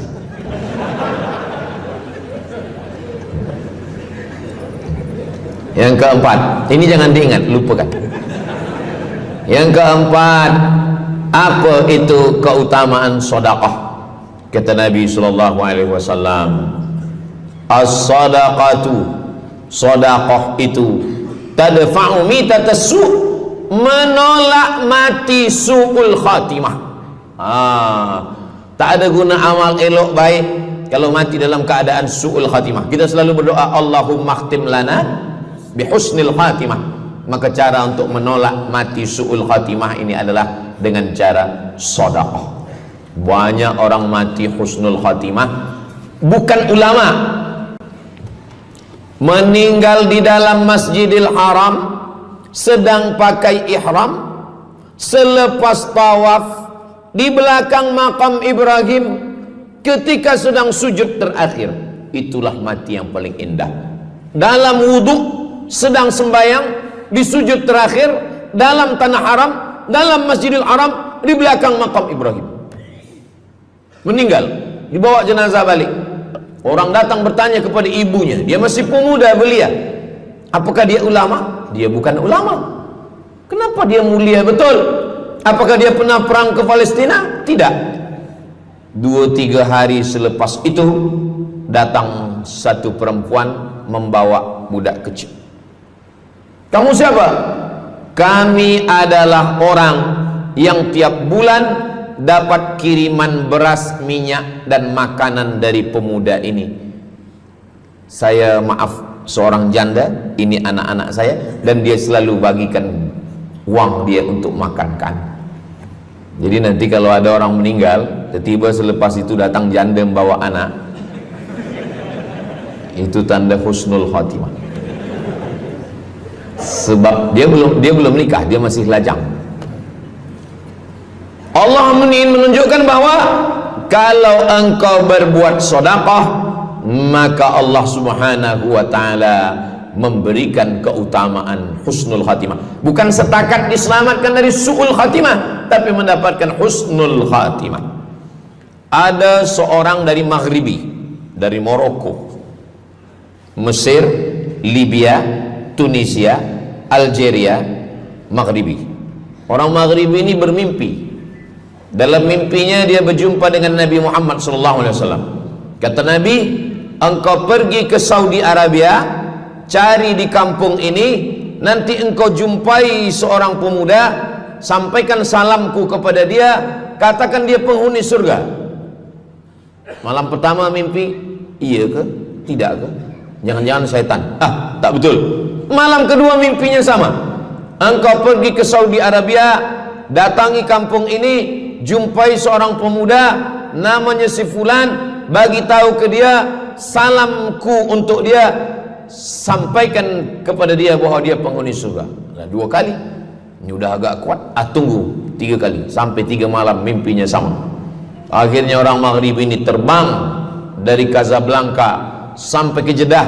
Dari Jeddah dia cari kampung yang disebut dalam mimpi. Sampai itu dia cari pemuda. Adakah di kampung ini seorang pemuda namanya si fulan? Betul. Dia tengok, biasa saja. Bukan ulama, bukan macam Musa Abdul Somad. Tak mungkin mimpi salah 3 kali betul-betul. Lalu disampaikan kepada dia, fulan, saya 3 malam bermimpi Rasul SAW menyampaikan salam kepada engkau. Assalamualaikum. Kata Nabi, engkau adalah penghuni surga. Dia pun terkejut. Saya bukan ulama, saya orang biasa. Apa amal kamu? Sembahyang saya biasa saja, puasa sunat saya biasa saja. Hanya saja saya tak pernah menyimpan hasad dendam, dan saya selalu membagikan uang kepada fakir miskin, anak yatim dan du'afa. Selepas mendapatkan itu dia pun menangis, dia pun bersedih karena dia merasa dia tak layak dicintai, karena dia merasa banyak silap, banyak salah. Rupanya rahmat Allah itu turun bukan kepada orang yang alim tapi sombong, bukan kepada orang yang kaya tapi takbur, tapi kepada orang yang hatinya hancur berkeping karena takut kepada Allah Subhanahu wa ta'ala. Selepas itu dia pun meninggal dalam keadaan husnul khatimah setelah mendapatkan janji dari Rasulullah sallallahu alaihi wasallam. Apa maknanya? Bahwa kalau kita tak boleh sembahyang sampai tegak lutut bengkak, kalau kita tak tergolong orang yang rajin puasa sunat berhari-hari, kalau kita bukan orang yang kuat berjihad fisabilillah, maka carilah satu pintu. Pintu itu bernama babus sedekah. Karena banyak yang sudah melaluinya dan mereka dimuliakan Allah, diselamatkan daripada su'ul khatimah. Yang ke berapa? Kelima. Saya sebetulnya ingat, saya nak cuba aja. Kalau jamaah masih ingat, itu maknanya mereka masih konsen lagi, masih sedar. Kalau dah terserah Ustaz lah nama berapa, kami pun dah tak balik dalam. Yang kelima, dawu mardakum bis sadaqah. Yang kelima, dawu mardakum bis sadaqah. Obati orang yang sakit di antara kamu dengan sedekah. Datang seorang lelaki yang lututnya bernanah menemui Imam Abdurrahman ibnu Mahdi. Wahai Imam Abdurrahman bin Mahdi, lutut saya ni bernanah tak sihat-sihat. Kata Imam Abdurrahman bin Mahdi, saya ingat satu hadis Rasulullah, dawu mardakum bis sadaqah. Cuba engkau cari kampung yang di kampung itu tak ada air, kamu buat perigi. Perigi. Di kampung saya namanya perigi. Lalu dia pun pergi ke kampung yang tak ada air, dia galikan perigi. Selepas itu sehari, 2 hari, 3 hari, sepekan, sebulan, lutut dia sihat kering. Dia datang lagi kepada Imam Abdurrahman ibnu Mahdi. Alhamdulillah Imam Abdurrahman ibnu Mahdi, lutut saya sudah sihat. Apa hubungan lutut dengan sedekah? Rupanya setiap orang yang mengambil air untuk minum, untuk berwudu, untuk mandi, untuk memasak, selepas itu mereka berdoa, ya Allah, berikanlah kebaikan kepada orang yang sudah membagikan air ini. Ad-du'a silahul mu'min, doa senjatanya orang beriman. Kisah ini ada dalam kitab Sa'ah wa Sa'ah, Ajaib wa Taraif. Semua ada saatnya. Beberapa kisah-kisah yang ajaib diceritakan oleh Syekh Abu Amr al-Misri dalam judul buku Sa'ah wa Sa'ah Gharaib wa Taraib. Sudah diterjemahkan ke dalam bahasa Melayu, judulnya Semua Ada Saatnya. Nama penerjemahnya Abdul Somad. Boleh dicari di google.com. Semua ada saat. Lalu kemudian saya sampaikan hadis ini di masjid.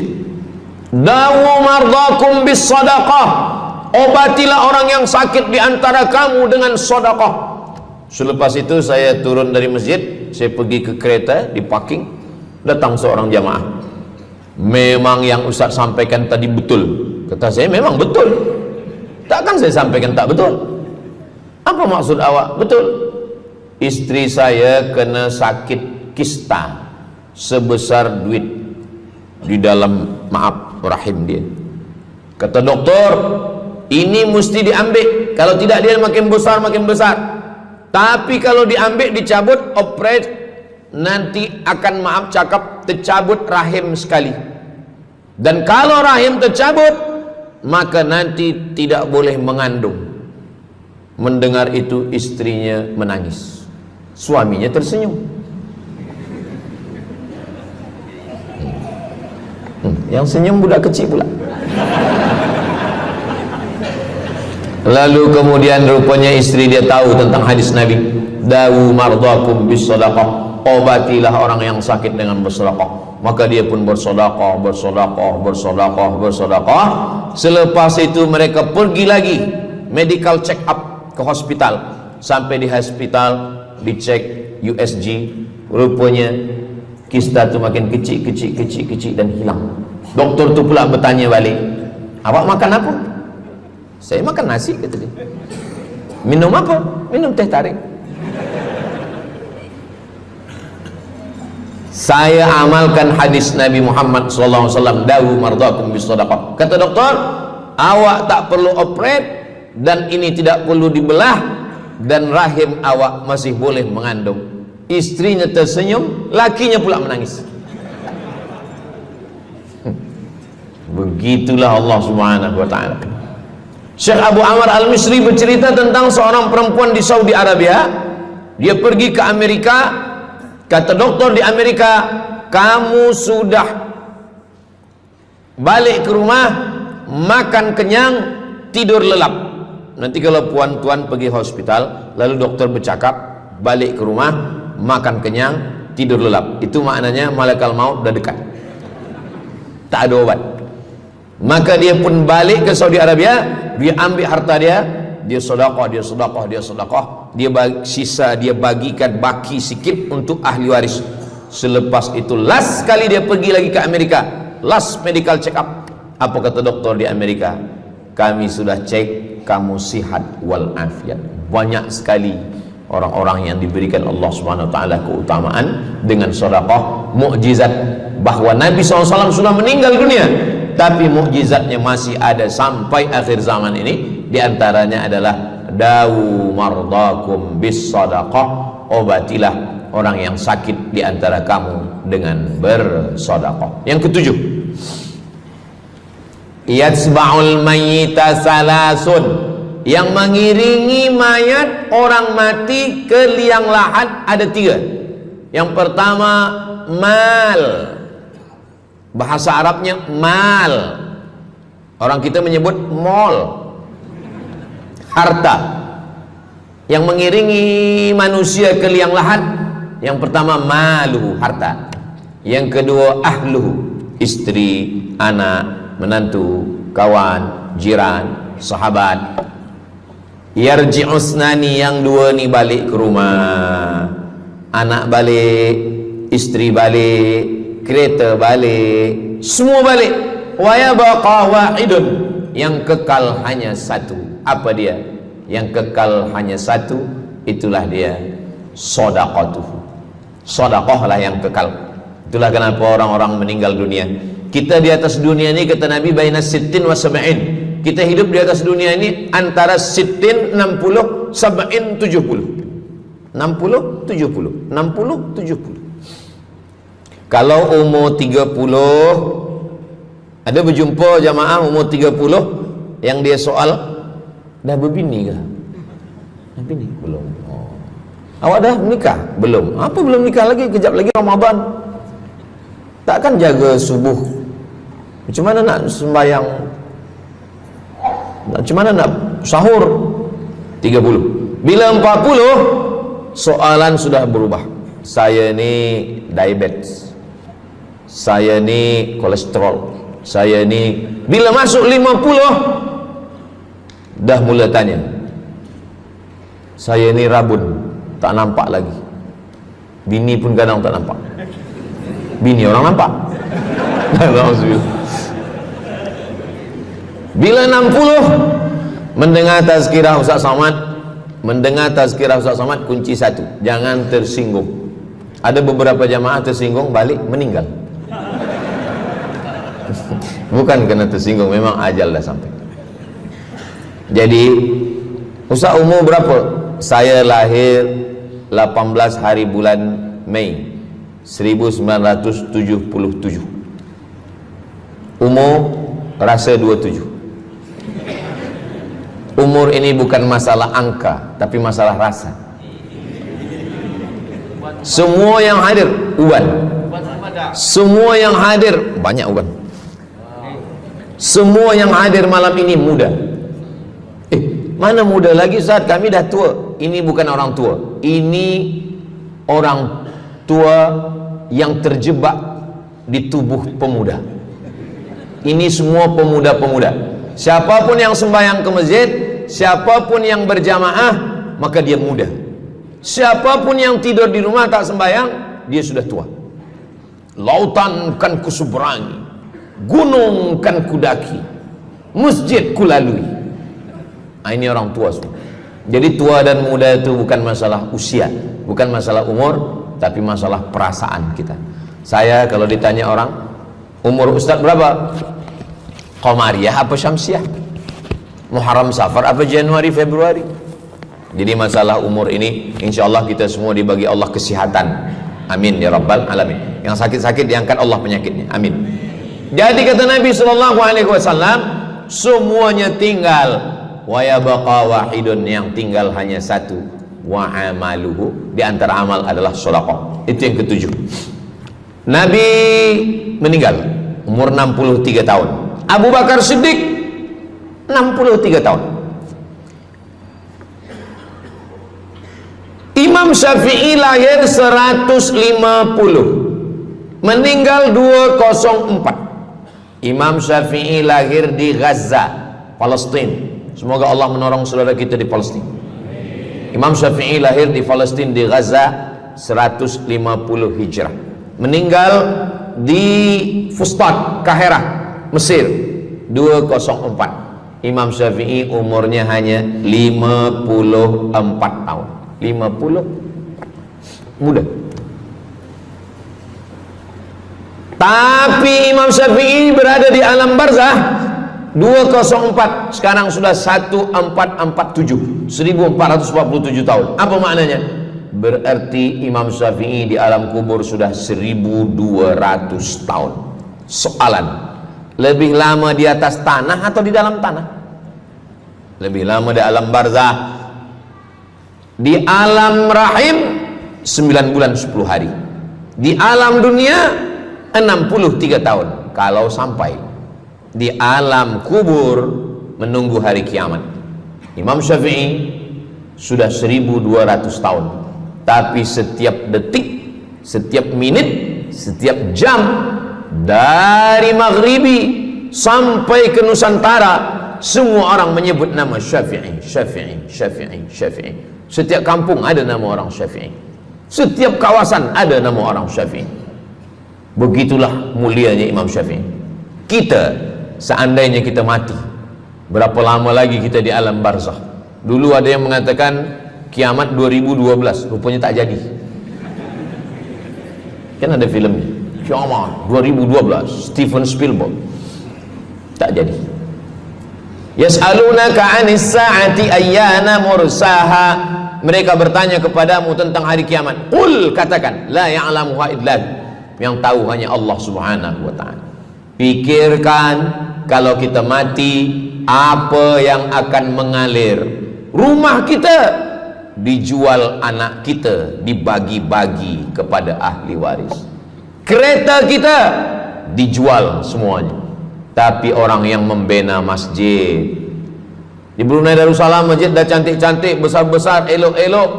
Tadi kami cerita tentang Muslim yang ada di Kamboja, yang ada di Vietnam, yang ada di Myanmar, kesusahan, kepayahan, yang ada di Palestin.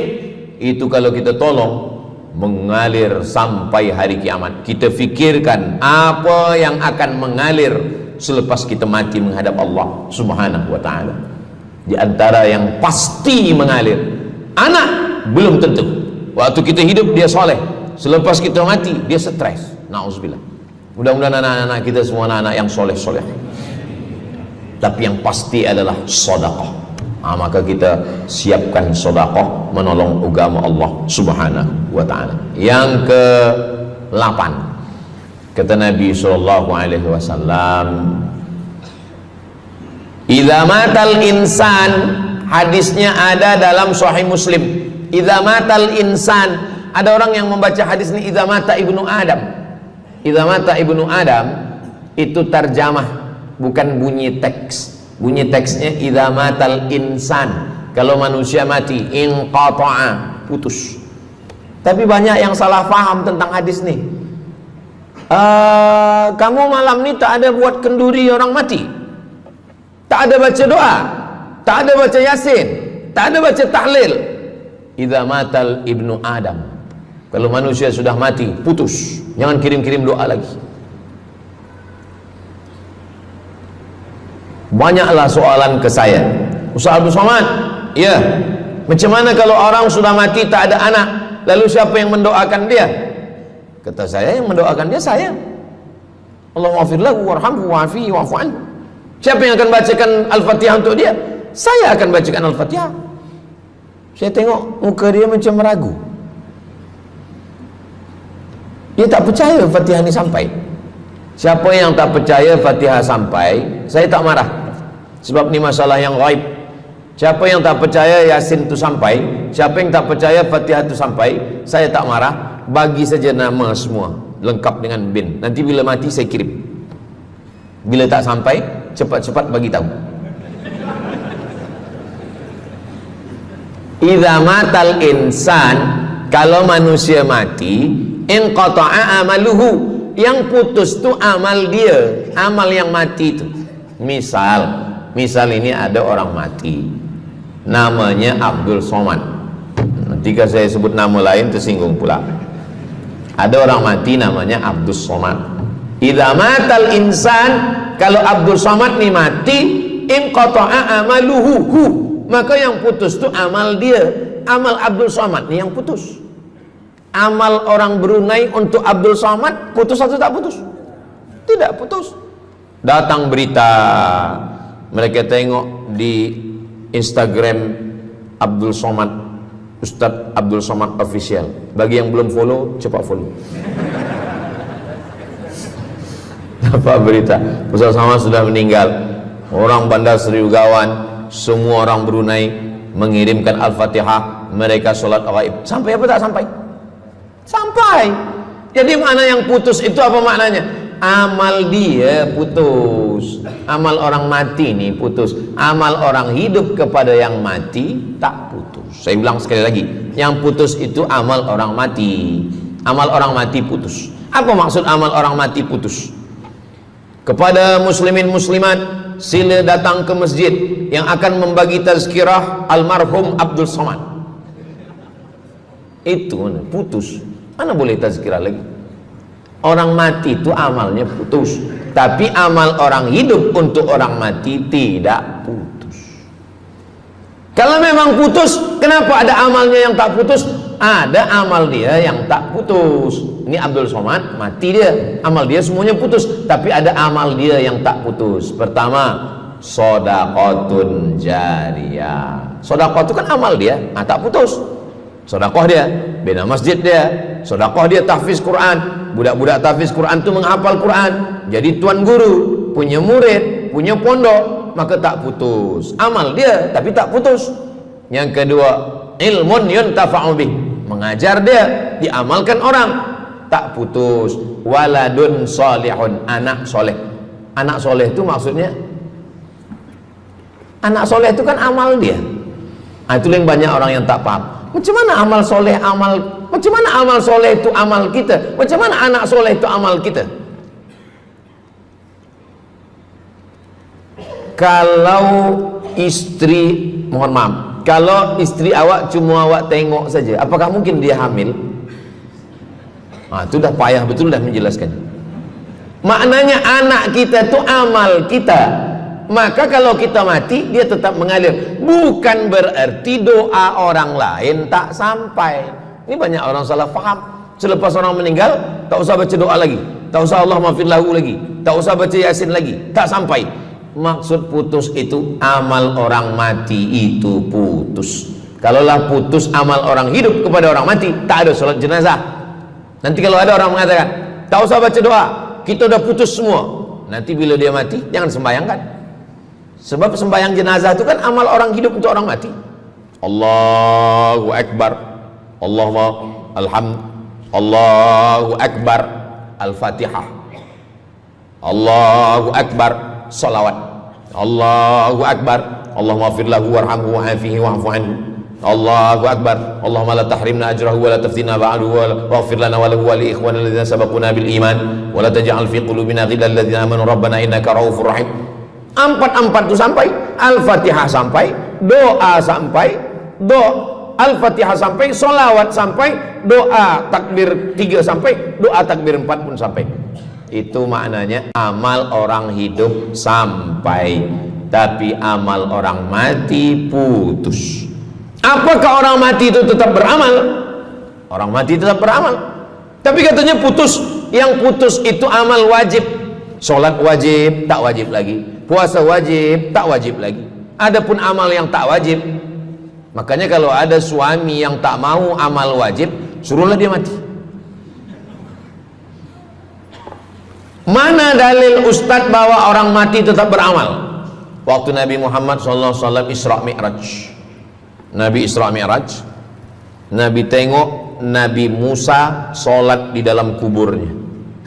Padahal Nabi Musa sudah meninggal.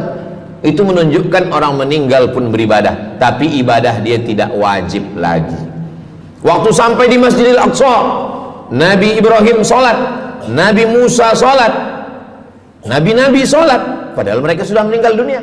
Itu menunjukkan bahwa orang mati beribadah, tapi ibadahnya tidak wajib. Yang kita wajib ini hanya dari akil baligh sampai kita mati. Siapa yang wajib sembahyang? Akil baligh. Siapa yang wajib puasa? Akil baligh. Siapa yang wajib haji? Akil baligh mampu. Ada orang akil, ada orang baligh tapi tak akil. Umur 15 tahun, 20 tahun, 30 tahun, baligh umurnya sampai tapi tak akil, tak ada akal. Rufi'al qalam, kertas, pena. Pena dia terangkat, tak mencatat. Ada 3 orang yang penanya tak mencatat. Yang pertama, anis sobi hatta yahtalim, budak kecil sampai dia mimpi akil balik. Yang kedua, anin naim hatta yastayqiz, orang tidur sampai dia terjaga. Yang pertama, budak kecil sampai akil balik. Maka kalau nak nakal waktu kecil itulah. Menyesal saya Ustaz, waktu kecil dulu baik-baik. Yang kedua, anin naim hatta yastayqiz, orang tidur sampai dia jaga tidur. Makanya kalau nak buat dosa waktu tidurlah. Ada seorang suami tidur, selepas itu dia terjaga, dia katakan ke istri dia, Adinda, buah hati belayan jiwa, siang dan malam terbayang-bayang, makan tak kenyang, tidur tak lelap. Abang bermimpi malam tadi. Mimpi apa? Mimpi berbini lagi. Kata istri dia, engkau tidur lagi, mimpi lagi, ceraikan dia. Macam mana nak tidur lagi? Begitulah. Tapi perempuan ini tak ada di Brunei, di kampung saya. Sini baik-baik.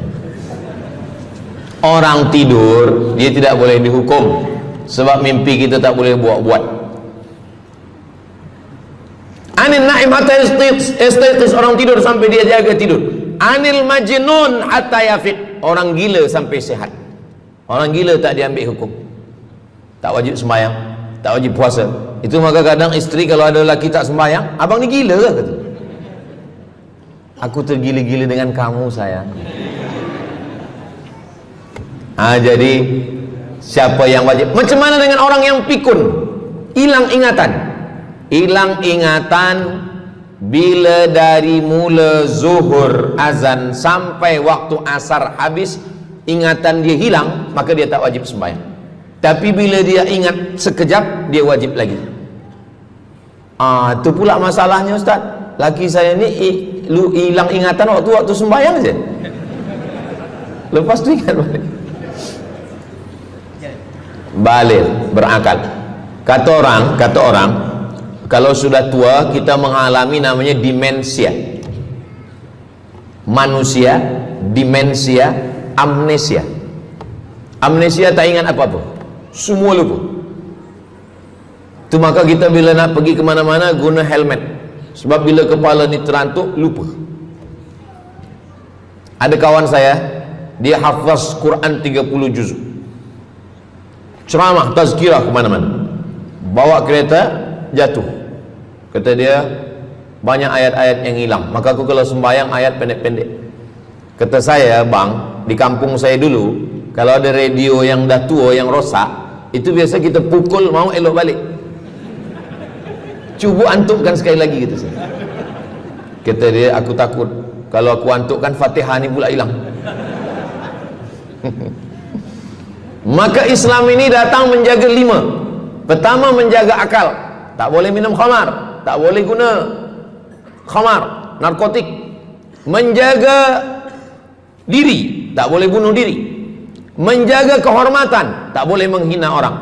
Menjaga agama, tak boleh membawa aliran sesat, ateis, tak percaya, kekafiran.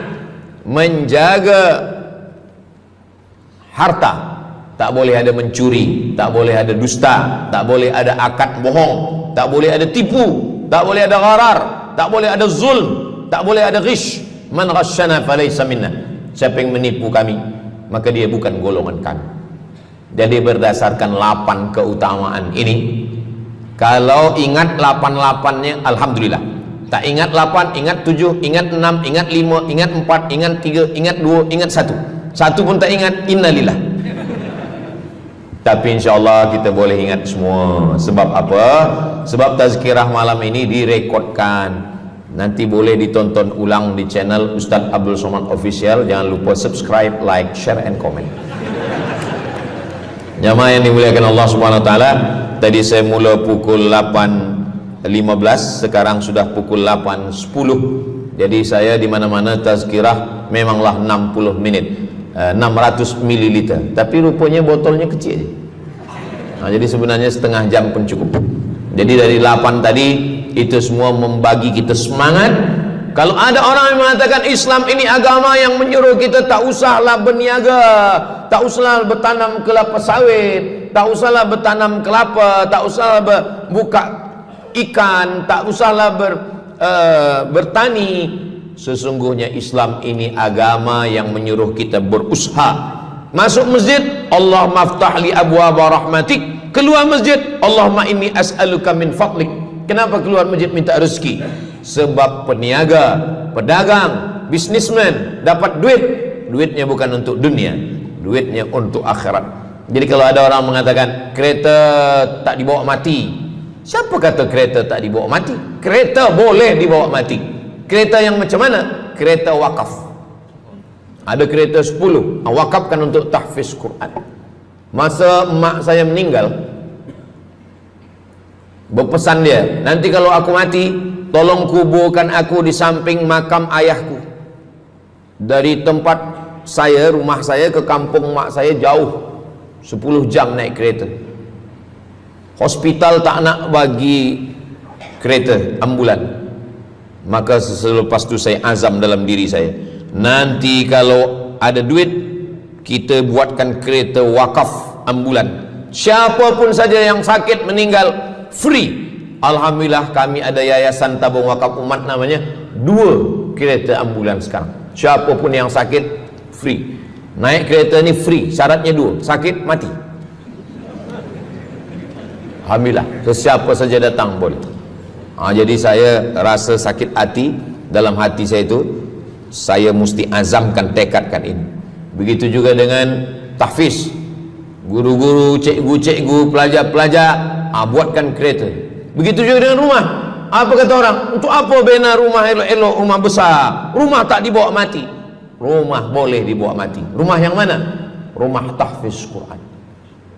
Assalamualaikum. Waalaikumsalam. Ustaz Abdul Somad, betul, saya ada rumah Ustaz, 9 bilik, 2 aras, parking lapang. Rumah siapa? Tak tahu. Ini rumah siapa Tuan? Tuan Haji. Rumah saya. Tuan Haji di mana sekarang? Saya di Surabaya, Ustaz Abdul Somad. Rupanya dia dulu kerja kilang minyak di Riau, Sumatera. Lepas pencen dia balik ke Jawa. Jadi rumah ni saya nak wakafkan. Wakafkan sekarang, kami buat rumah tahfiz Quran.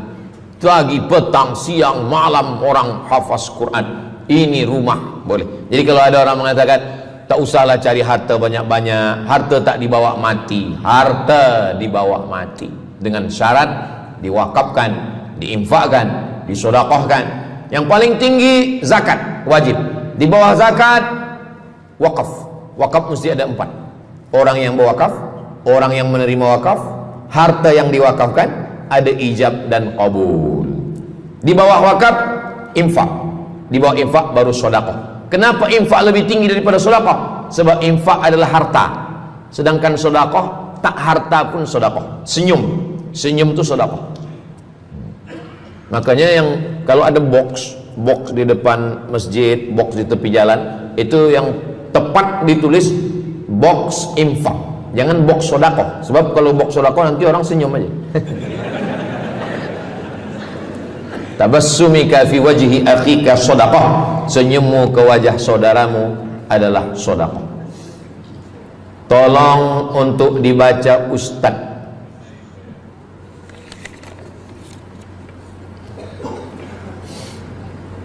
Seorang hamba yang ketika jahiliyah pernah mengambil hak orang dengan mengambil persen daripada uang infak. Setelah dia menyadari akan salahnya, dia bertaubat dan ingin mengembalikan hak tersebut. Masalahnya dia tidak mengetahui berapa dan ke siapa dibalikkan. Kalau kita termakan terpakai duit yang kita tak tahu entah punya siapa, cuba ingat-ingat. Memang kalau masalah ini kadang kita lupa memang. Coba ingat tahun berapa. Sebab duit RM1 tahun 80 dengan 2025 tak sama nilainya, sebab ada inflasi ekonomi. Jadi coba ingat, tengok dengan harga emas. Tahun 80 berapa 1 gram emas? Tahun 2025 berapa? Maka dihitungnya ke emas, bukan ke dolar, tapi kepada emas. Nah, selepas kita dapat harga emas, lalu kita balikkan. Misalkan tahun 80 100 ringgit itu 1, 2, 3 gram. Maka yang sekarang kita tidak balikkan 100 ringgit, tapi kita balikkan sekarang 2025 dengan 3 gram emas. Berapa harga 3 gram emas? Lepas itu kita balikkan. Kalau kita tak tahu orangnya di mana, anak cucunya, ahli warisnya tak tahu, maka kita serahkan kepada masalih ammah. Masalih ammah artinya kepentingan umum. Pendidikan tahfiz Quran, sekolah, tempat anak yatim, tempat duafa fakir miskin, ke masjid, boleh. Tapi kalau kita bawa duit haram, duit tak jelas, kita serahkan saja. Datang, tuan guru bagi dah. Jangan sebut pula, tuan guru ni ada beberapa duit haram saya nak bagi ni. Serahkan saja. Begitu juga dengan orang yang menyimpan uang di bank yang bukan Islamic bank. Syukran, jazakumullah khair. Lalu kemudian dia duduk di negeri yang tak Islam, lalu kemudian dia letakkan di bank yang tak Islamik. Maka duit ini ada ada fawaid, ada bunganya. Riba haram. Kalau dia simpan di rumah dia takut hilang. Duit ini tak boleh dia makan, tak boleh dia belikan ke pakaian, tak boleh dia bagikan ke orang lain, maka dia serahkan kepada masalih ammah. Begitu kata Syekh Yusuf Al-Qardawi dalam kitab judulnya Fatawa Mu'asirah, fatwa-fatwa kontemporer, fatwa modern. Jadi masalih ammah, kepentingan umum, bukan untuk diri sendiri. Orang terhalang doanya sebab 3. Mat'amuhu haram, makanannya haram.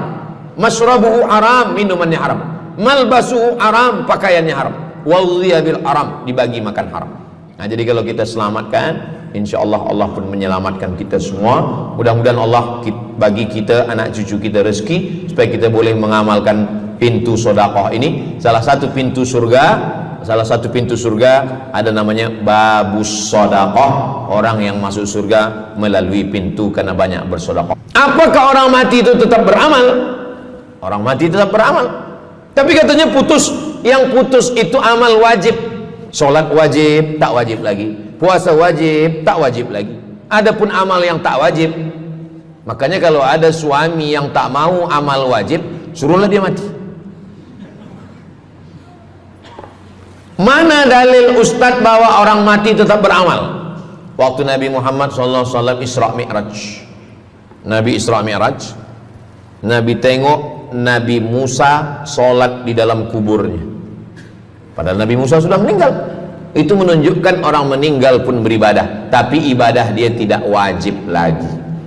Waktu sampai di Masjidil Aqsa, Nabi Ibrahim sholat, Nabi Musa sholat, Nabi-Nabi sholat, padahal mereka sudah meninggal dunia.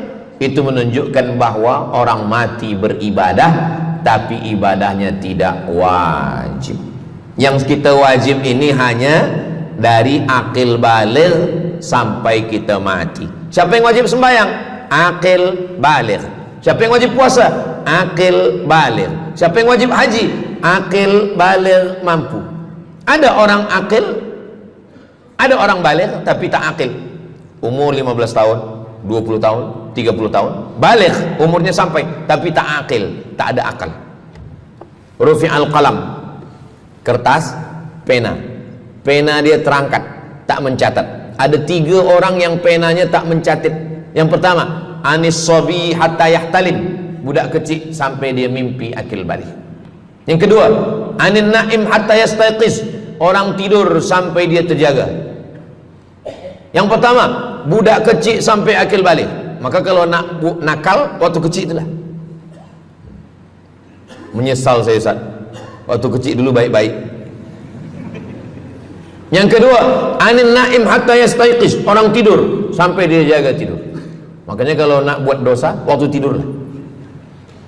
Ada seorang suami tidur, selepas itu dia terjaga, dia katakan ke istri dia, Adinda, buah hati belayan jiwa, siang dan malam terbayang-bayang, makan tak kenyang, tidur tak lelap.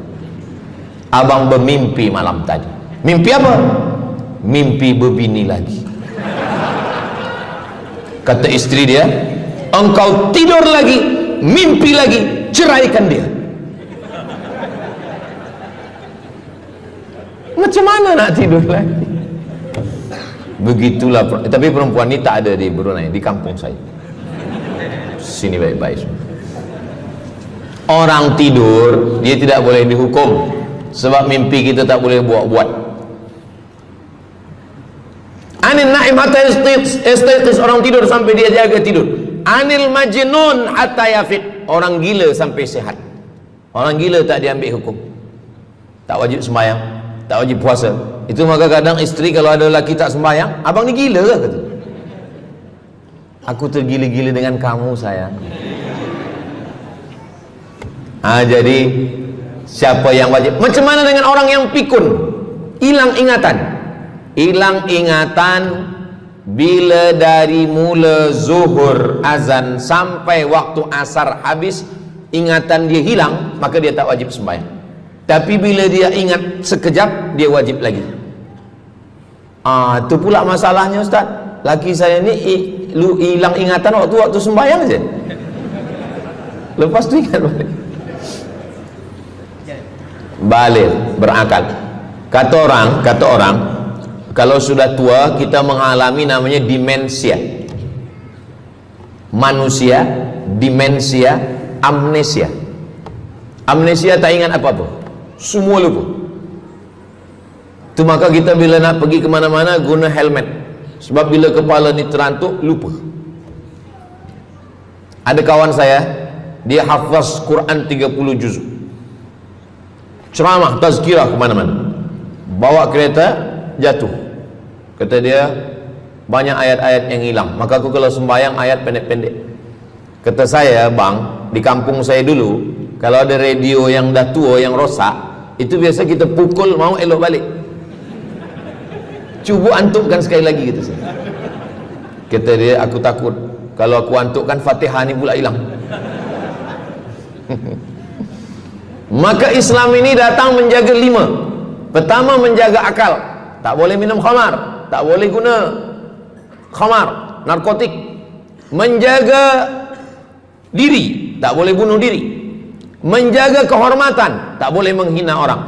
Menjaga agama, tak boleh membawa aliran sesat, ateis, tak percaya, kekafiran.